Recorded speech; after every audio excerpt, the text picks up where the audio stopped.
can tell you today, if I canvass any part of Los Angeles, housing is the #1 issue for pretty much everybody.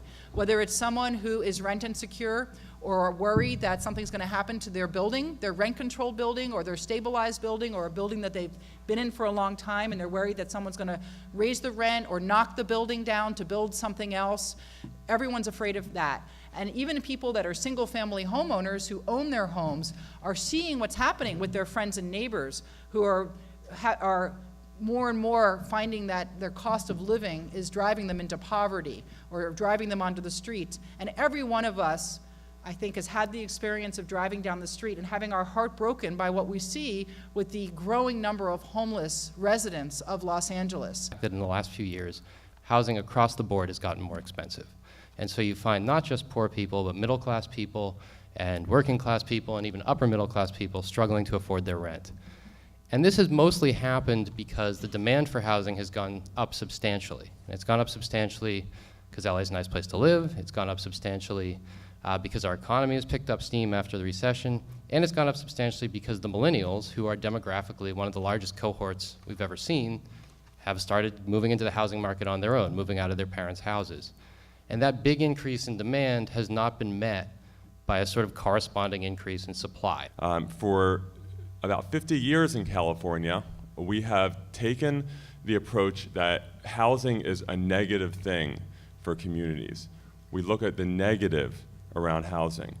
We look at the negative environmental impacts of housing without looking at the positive.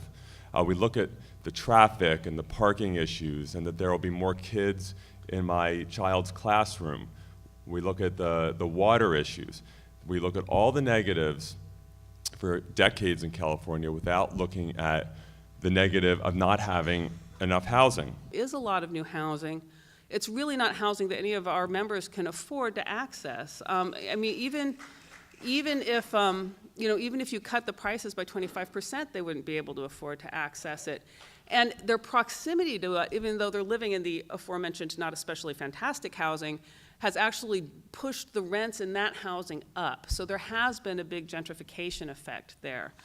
I've introduced 3 bills this year to help create more housing. AB 2553 will help finance higher density, actually taller housing in certain transit zones only in cities that opt into this, and only if those buildings provide a certain amount of affordable housing within them.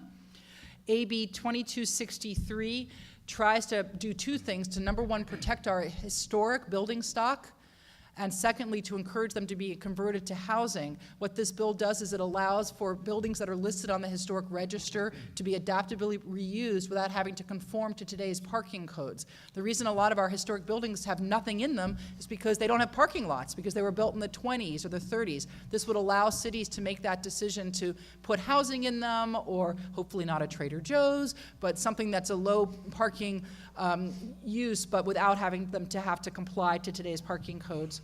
And then AB 2782 would allow for the positive impacts of a project to be considered on CEQA documents instead of just the negative impacts. So what this would do is allow projects, as they're proposed, to have to quantify the negative impacts of not doing the project and the positive impacts of doing the project.